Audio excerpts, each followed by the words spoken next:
He-goats. They are those who are in faith separate from charity.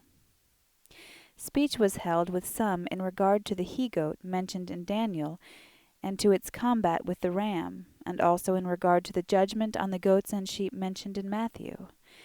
And beneath me there then appeared a he-goat with great horns, which was seen to infest the sheep, and to treat them badly with its horns, and also to toss them hither and thither. And enquiry was made as to what this was, and it was said that this was the appearance of those who are in faith separate from charity, and of their combat with those who have been in the life of charity.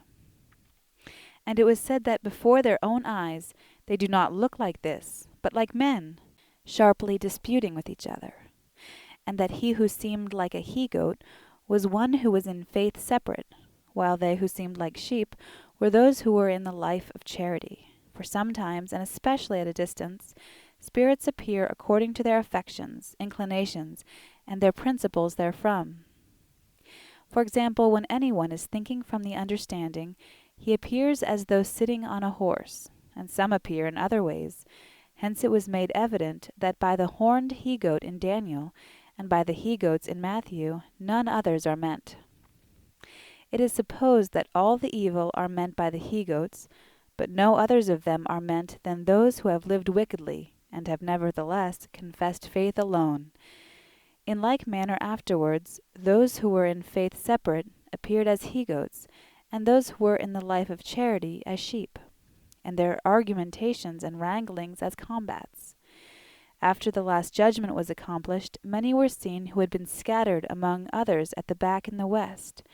At a distance they appeared like he-goats, and some like dragons, who because they wished to seduce the upright were removed thence and driven into deserts, where there was scarcely a shrub.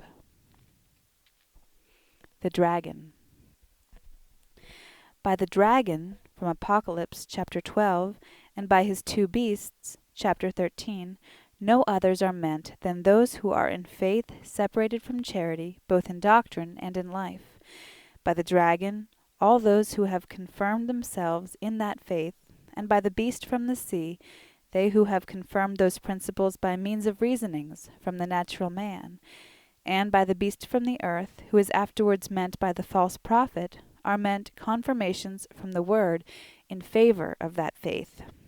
That such are meant by the dragon and his two beasts may be clearly seen from each particular there written about them, understood in the spiritual sense, which can be seen to the life if the things written on the Apocalypse should be given to the public. For they are all confirmed from heaven. Also that by the tail of the dragon is meant the confirmation of that faith by means of the degrees of justification which are treated of in Spiritual Diary number 6014. The Apocalypse treats of the two religious systems in the Christian world, that with the Reformed and that with the Papists, for the whole of Christianity is from these two, since they are the ruling systems.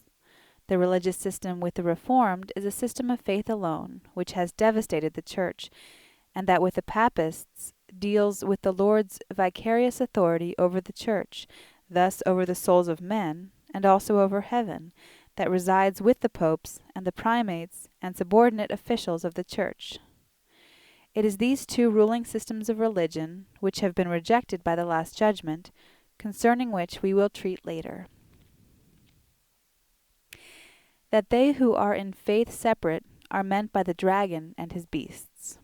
That by the dragon are meant those who are in faith separate was made evident from the following circumstances. It is related that the dragon stood by the woman about to bring forth, that he might devour her offspring, and that by the Son, which the woman was about to bring forth, is meant the doctrine concerning the Lord and concerning the life of charity, was made evident from this, that when that doctrine was being written, many of those who are in faith alone were present, and in such fury that I could scarcely have written, had I not been guarded by the Lord by means of angels, and it appeared as though they wished to rend it and tear it to pieces. By the woman there is meant the new church, which is the New Jerusalem, and by her Son the doctrine concerning the Lord and concerning the life of charity, and by the dragon are meant those who are in faith separate, because such then was their nature, and because they were about to do what is described afterwards, by persecuting the woman, and casting forth water like a flood, that he might swallow her up. By water like a flood falsities are signified. There was a certain preacher, who was in faith alone. He appeared to others altogether like a dragon, and he also seemed to hover around a woman about to bring forth, eager to devour her child. And yet, seen near at hand, he was standing near those who defended the life of charity in the Lord. He was a preacher at the Hague. Of those who are in faith separate, there are some who correspond to the head of the dragon, some who correspond to his body, and some who correspond to his tail. The latter are they who are in the conceit of those principles, for the tail is the continuation of the spinal cord, and this again of the brain. There are some who correspond to the poison. Concerning the back and hinder part, seen like the tail of a dragon, see above, number 134 to 179. Moreover, at the left was seen a hillside, upon which ascended many of those who were in faith alone, and on the summit there they have some bearded old man, who had been bearded in the world, and sometimes of lowly condition. This man persuades them that he is God the Father. It is a rock, and rocky places are around about it. And when they do not wish to be seen, they betake themselves behind the mountain. These are they who have laid snares for all who do not believe like themselves, believing that this is allowable. The life of charity they make of no account. By their interiors they make one with the hells. They who appeared round about the bottom of the mountain were seen like an immense dragon stretching itself towards the places below, and its tail was seen elevated and extended from the mountain to the lowest parts thereof. Faith alone. The interior sphere of spirits was perceived to be completely filled with affections, which are ends of becoming great, of growing rich, and of being wise for the sake of glory, and little, if at all, on account of the common good.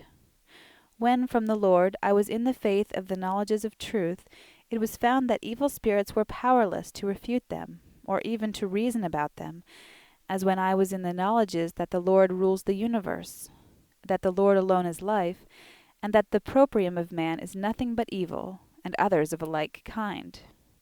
Evil spirits hearing these, although they did not believe them, yet could not contradict, for truth is averse to it, because the intellectual does not admit any thinking against it. From this it was made clear that those who are in the simple faith of truth resist evils.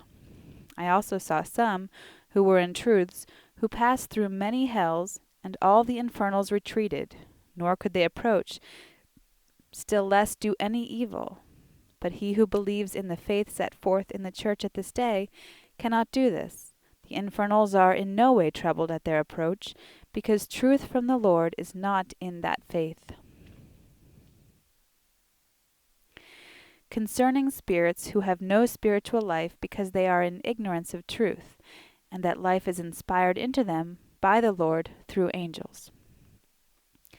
I once felt a somewhat intense cold from the soles of the feet up to the knee. It became evident that there were cold spirits present. It was told me that they were those who in the world had lived in absolute ignorance of God. After they had been elevated, I heard them talking, and I could perceive scarcely anything vital in their speech. They spoke as though they were making inanimate statues speak, and I despaired of any life long remaining in them. They were like automatons or sounding sculptures. But presently I heard that they had been let into a species of activity appearing like a species of gyration. Angels were caring for them by infusing life into them, which they did with such solitude and devotion that it can scarcely be described, nor did they suffer themselves to be wearied. In the meantime they waved them, as is said in the word of the thing sacrificed, that they were waved by the Levites, the reason being that they might receive spiritual life. When this had been done for some little time, they began to be vivified, and to be no longer of such a nature as before. Thus they began to speak something in consociation, saying that they were in heaven. The work was continued by the Lord through angels during the whole night, and after this they became such as to be capable of being insinuated, or inserted into some companies, in which they were afterwards perfected. For they were receptive of life, because they had nothing repugnant thereto, as have those who confirm themselves in falsities against truths. The manner in which life was successively insinuated into them was represented by colours, the first of life by a marble colour increasing in whiteness, the second by a growing azure colour, in which was the white, and the third by patches of bright clouds rising up. Their quality was afterwards shown me by a blowing from them on my face, and also into the anterior region of the breast. It was somewhat cold, but verging to heat. This was from the Lord alone by means of angels. They may be said to be resuscitated from no life into some life. There was one who held it as a principle that faith alone saves. It was said to him that faith is like science and knowledge, which should be for the sake of use and good, and that otherwise it is nothing but a science. Also that he is insane who believes that science alone saves, when yet all science and knowledge has good as an end. He who has fought against evils, and, from the Lord, has come into the love of good and truth, is in the knowledges of truth and good, as it were from himself. He sees them in himself, and they are inscribed on his heart, as is said in Isaiah and Joel. The rational is then enlightened. But prior to this he does not know them, except from the memory alone, in which case he does not see them except externally, and if they are not seen internally, they are dry and transitory. This is the life in truths, for all the things of truth are inscribed on the love, just as with every animal, all things which are for use are inscribed on the affection, as in the case of bees, birds, and other animals. So also are they inscribed on man, if he is in the genuine love of truth and good. It is from this that the angels have their wisdom. I was led through societies or mansions of heaven, and I spoke with many. And when I came to mansions of the third heaven, which are the celestial, I wished to speak with them about the knowledges which are called knowledges of faith, and which in themselves are truths. I marveled that they did not wish to make any response to these things. They said that they see all things in themselves from the love in which they are, which was love to the Lord and mutual love, saying that the truths of their faith were inscribed on their life, and that therefore they see them from the light of truth, which is from the Lord, and this because in good is contained all truth. They also said, what are knowledges except for the sake of uses? And uses are goods, and goods are of love. It was told me that they are of this nature because in the world they had applied all the truths they had heard to their life. All their love and all their faith consists in deeds. Those who are in faith alone believe in instantaneous salvation and pure mercy, and therefore they implore mercy alone, and believe that they are instantly saved the moment they receive faith, even though it be in the last hour of death. They also believe that the remission of all sins consists in the wiping away of all evils. They have no comprehension of remission by means of repentance of life, but only of remission by means of faith arising from thinking such things as they call of their faith. Thus they are ignorant of all the means of salvation. It was shown them that such things are a fantasy, and this fantasy was represented as being interiorly full of poisonous serpents. The nature of the fantasy was shown in a ludicrous manner, namely, that they think and also wish to void those serpents through their posteriors. When they think from their doctrine about faith alone, and are opposed by the statement in the Epistle of James that men should show their faith by works, there appears, as it were, a knife flying forth to slay those who perceive this to be the case. And from one side comes forth an idea of Luther, and from the other, whither the knife flies, an idea of James, although Luther and James themselves are not there. The reason is because Luther excluded the Epistle of James. Below, at the left, are those who, from doctrine, have confirmed themselves in regard to faith alone, but yet have lived a life of charity, from the principle that faith produces the works of charity. These, because they have lived well, are accepted and have conjunction with heaven. Still, it is not a direct conjunction, and this for the reason that they hold it as a principle that it is faith that produces the works of charity, when yet faith is of the thought, and thought produces nothing. It only teaches what should be done.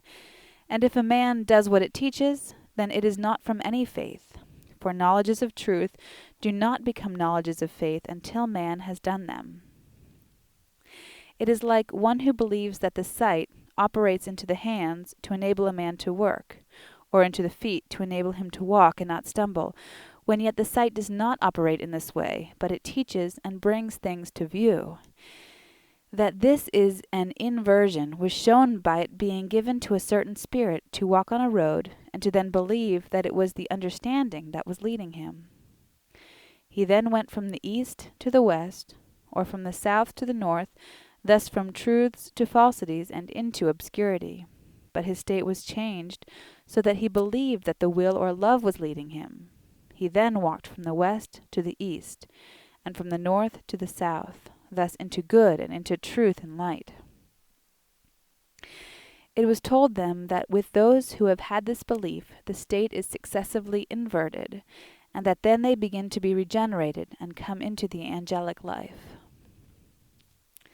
They who from doctrine are in the principle that faith alone saves, and yet have led a good life, constitute certain societies in which they are in the middle, while at the circumferences are those who are not of such a quality, and lastly those who are evil, so that they are surrounded by the evil.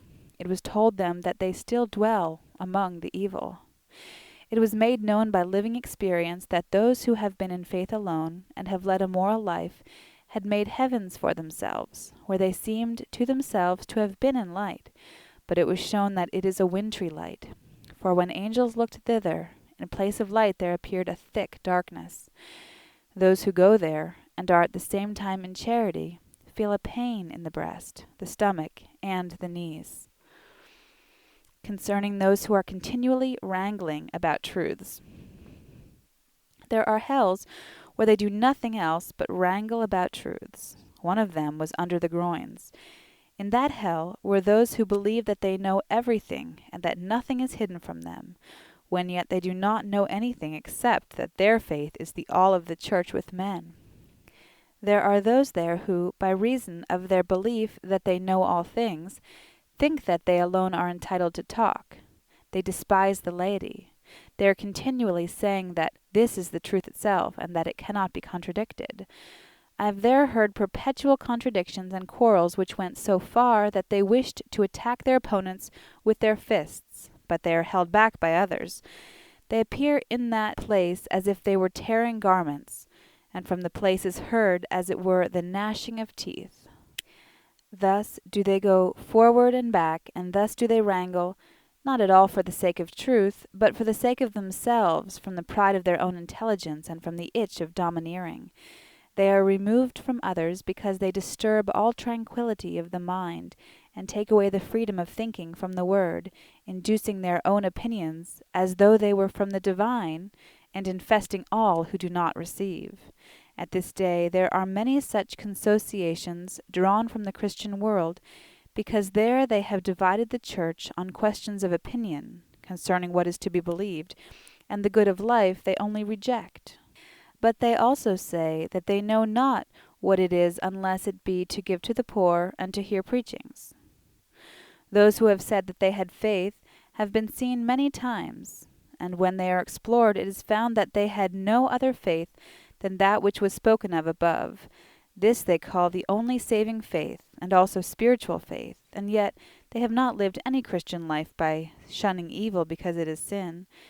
They were sent into places where faith was constituted of truths which had their essence from the good of life, and their communication was granted them to discover whether they had faith. And from the perception then given them, they themselves openly confessed that they had nothing of faith. It was mere knowledge, like any other mere knowledge of the world, and that they had not known what faith was. Also that faith was truth, and that, unless truths are from good, they are not truths, but are only articulated expressions of sound.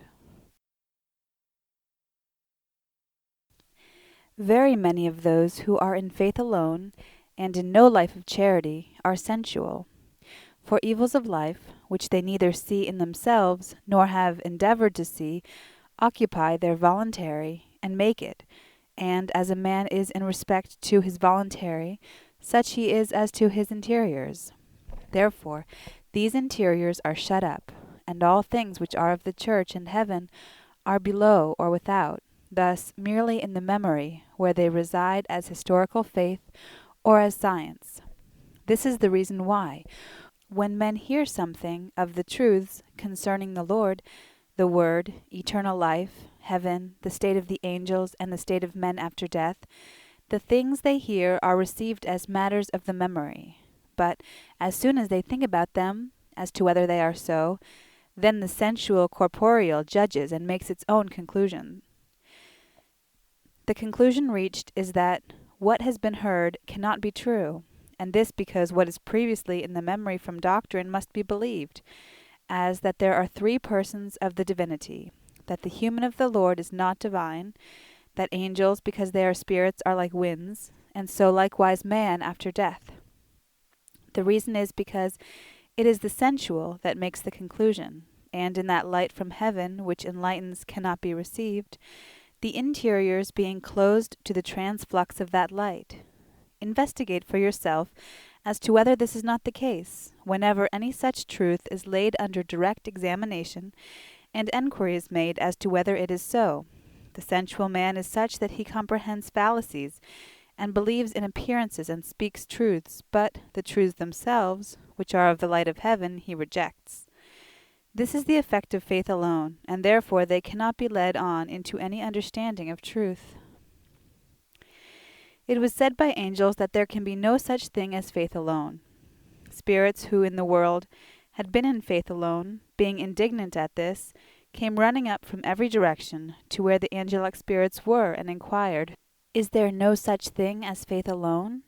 In this manner they ran to 10 or 15 places, and everywhere received the answer, that there is no such thing, because faith without love is mere knowledge, and their faith the mere knowledge of falsity. And if they wish to call mere knowledge faith, because they have persuaded themselves in it, although they do not understand whether it is so, their belief is nothing but persuasion, because it is so said, and is scarcely different from the belief that corpses and bones and men's graves are holy, when yet they are stercoraceous, and signify damnation and hell.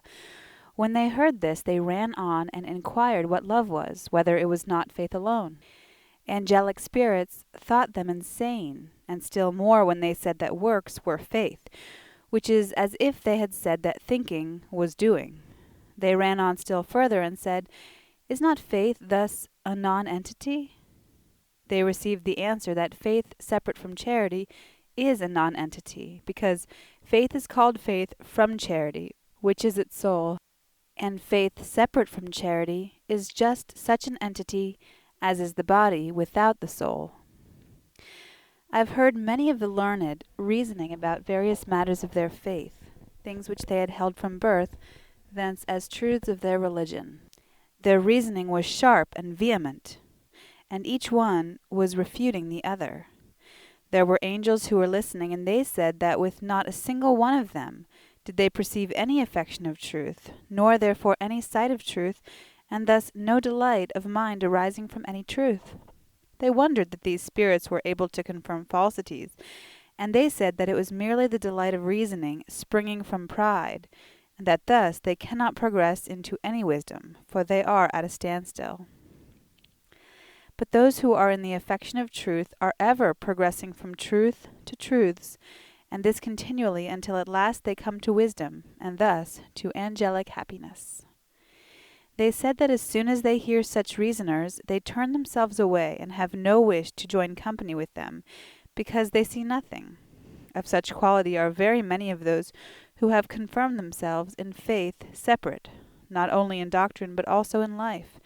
For they think to themselves, "What need have I to know what evil is, since this does not condemn?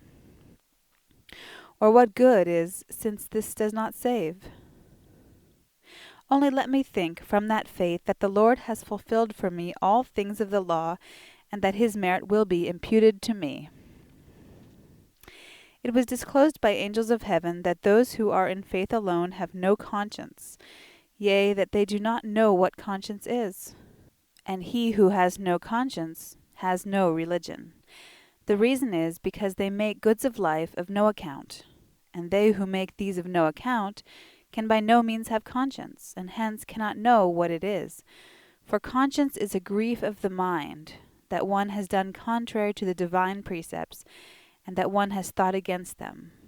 Grief of conscience arises from this, that they see themselves, as it were, in damnation.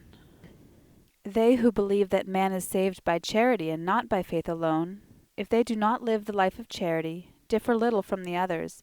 For to say charity, or to say faith, and not to do them, are both equally of the thought, in which there is nothing of life because nothing of the will.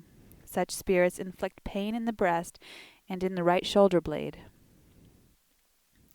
How greatly the principles of falsity injure the mind, and turn it away from deeds, may appear from many examples. Thus, he who believes that works contribute nothing to salvation turns his mind away from doing goods. He who believes adulteries are allowable turns his mind away from chaste conjugal love, thus from chastity, yea, from purity of faith. For purity of faith is wholly discordant with adulteries. He who believes that nature operates all things, and that God operates only in a universal way, trusts in his own prudence, and does nothing of good except from himself. Wherefore principles of falsity inflow into the life, for the will does not act contrary to the principles that have been received, but with them. I have spoken with Melanchthon about faith alone, to the effect that he could see from reason alone that faith alone is not saving, because every man is his own good and his own evil, and that every spirit is a form and image of his own good and his own evil, and this not only as to his face, but also as to his whole body. For according to the quality of a spirit's affection, such he is in respect to his mind, and at the same time in respect to his body. This may be manifestly known from the fact that when anyone speaks contrary to the affection of any spirit or angel, he immediately changes his countenance, yea, becomes invisible and disappears. And therefore, because faith alone is merely of the thought, and not of the will, and thus only of the memory and not of the life, it follows that it is as yet outside the man and not within him.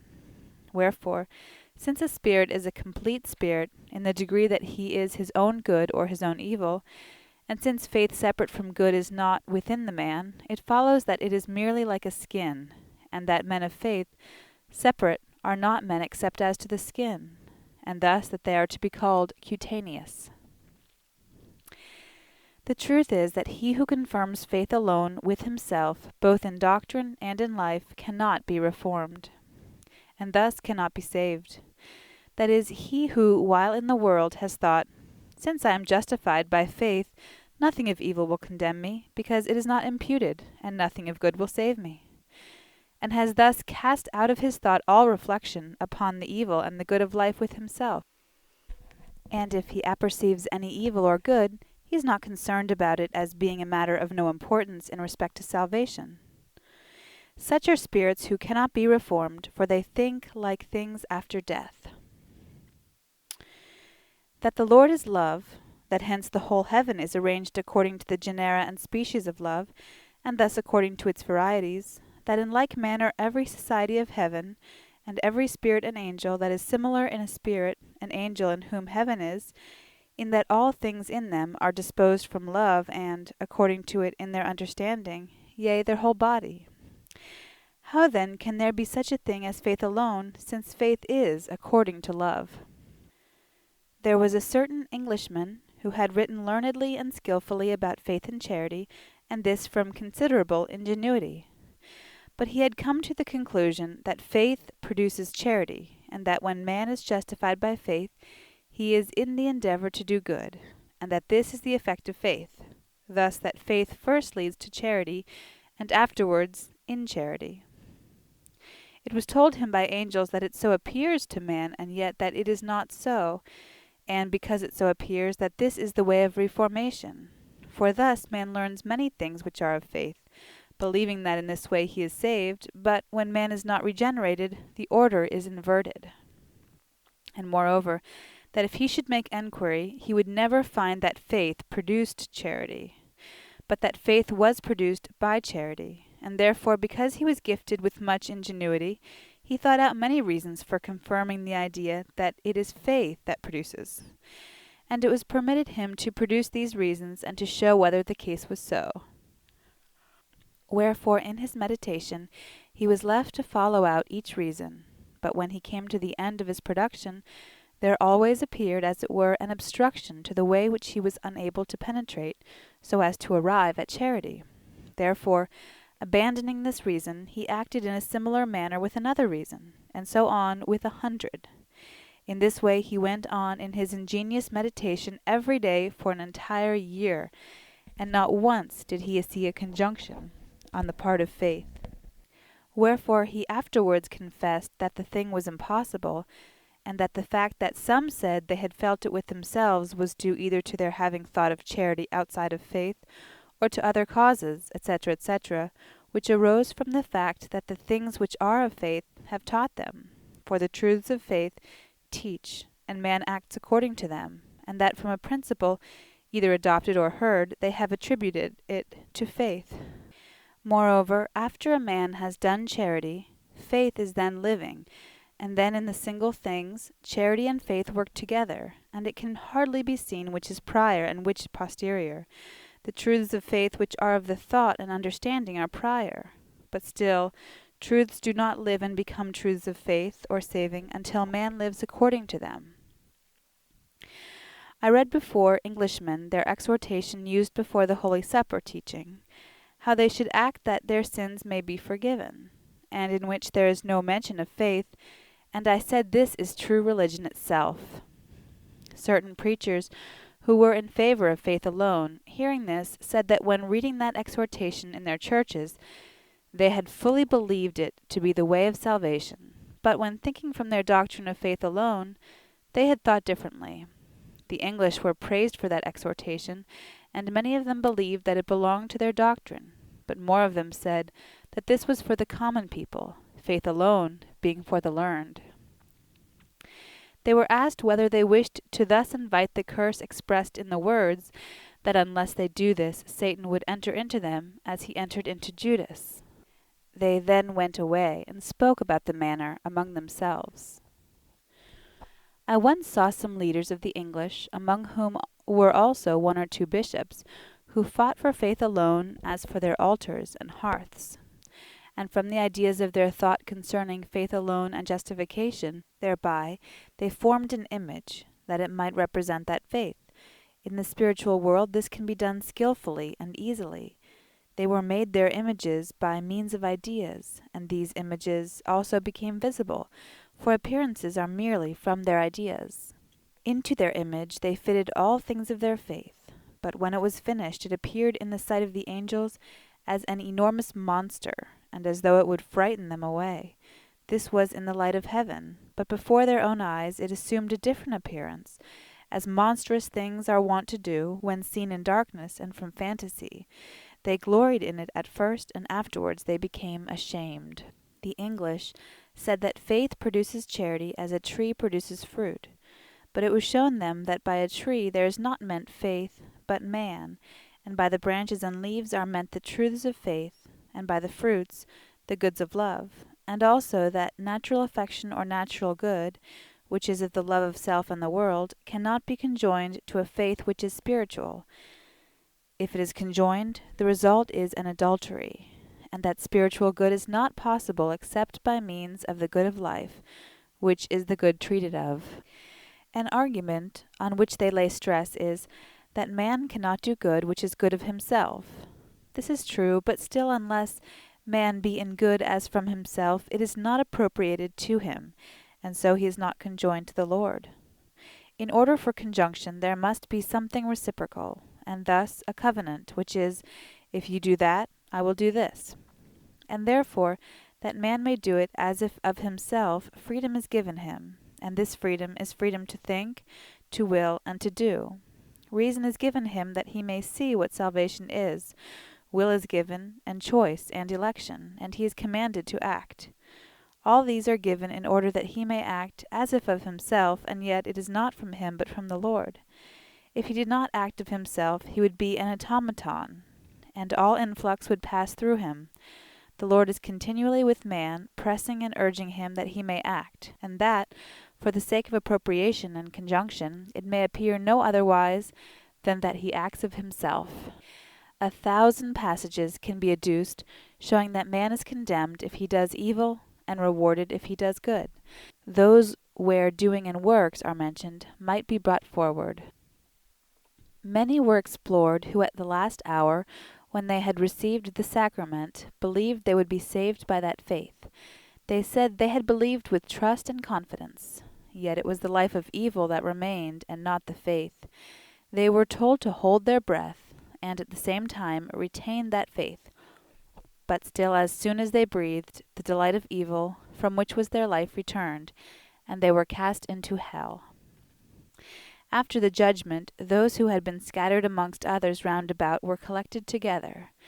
And when they had been collected, there came into their mind a cunning idea of seducing the upright, by teaching them that faith alone is saving. Wherefore the latter complained about them to the Lord. And then I saw them receding more and more, even till they came to the bounds of the Christian world. There at the back were deserts, and I saw a great part of them driven thither. Afterwards it was granted me to see the nature of this desert. There were vile huts and hovels, wherein they dwelt almost solitary, with some harlot, and round about them it was stony, with great heaps of rocks, between which were a few ways. Nor does one dare to approach another. They all fear each other, lest they do evil. Nor do they believe even when they stand outside and invite them in. A piece of bread with water is given them daily. Some send them something eatable. I saw no shrub, still less any tree, but sandy and rocky places. Many of them said they were desirous of being instructed, and thus of rejecting that faith, but in vain. The inrooted faith clung to them because it had been the principle of their life. What is marvelous, the learned of that religion regard justification by faith alone, as such, a divine mystery, that touching it is like touching the pupil of the eye, saying that they have bound themselves to it by oath. But it was shown them that in the Apocalypse it is described by the beast from the sea, and in Daniel by the little horn which waxed great towards all the quarters, and cast down from heaven the host thereof. But when they hear this confirmed from heaven, where correspondences are perceived, they still worship justification as their idol. The justification that is meant is justification by faith separate from charity. I also spoke much about the endeavor to good which follows justification, asking them whether this endeavor is anything of the will on man's part. They said that it was. Others said that it was not, but was to be carefully separated. Some say that we have no free will, but that it was destroyed by Adam, that we have some freedom or belief or faith, but none of doing or acting. But it was shown them that no man, not even Adam, had freedom from himself, but only as if from himself, and that everyone has freedom to act from the Lord, thus to be led by the Lord, and that each one is in this freedom so far as he is led. All those preachers who in the life of the body have confirmed themselves in faith alone, and who cannot recede therefrom on account of their life, are not admitted to preach. Their priestly garment is taken away from them, and afterwards they do not know that they have been preachers. Very many are admitted to preach, but as soon as they preach faith separate from charity, and justification by it alone, all who are present go out, and the temple becomes empty. Thus those preachers who can recede from that faith are amended, and receive the doctrine of heaven. The case is similar with those who separate the Lord from the Father and do not make them one. And what is new, all of them, after they have been in the spiritual world a month, reject the third person, acknowledging that the Holy Spirit is the Lord, speaking through angels and spirits. The reason why they reject is because enthusiastic spirits, Quakers and many others, who are infernal, call themselves the Holy Spirit from eternity. I've had much speech with them in respect to this matter, to the effect that they have rejected the third person of the divinity, and that now they think of two, in order that they may see whether from the two they make one. One, whom I knew in the world, had confirmed himself in faith alone by many arguments. I said to him that he should go and see those habitations in the desert, and when he went he saw nothing but a sandy waste, with rough stones and rocks all around, but not a single shrub nor a blade of grass. And therefore returning he grieved over their miserable lot. There also he met and spoke with some who in the world had been acknowledged by him as learned men. And when he still wished to defend faith alone, there appeared serpents, which darted at his feet and coiled themselves around them. He was afterwards led to plains where those dwelt who were in a similar faith, where there was grass, shrubs, trees, and buildings, and the inhabitants were of a cheerful disposition, and thus industrious in their work and business. They confessed that they had merely known of that faith from having heard it preached, but had thought nothing about it beyond the literal sense, and had not confirmed it any further, and that still they had lived a life according to the word, thus that the faith was only a faith of science in their memory, but not a faith in the life. They are afterwards instructed and receive truths which they had not known in the world.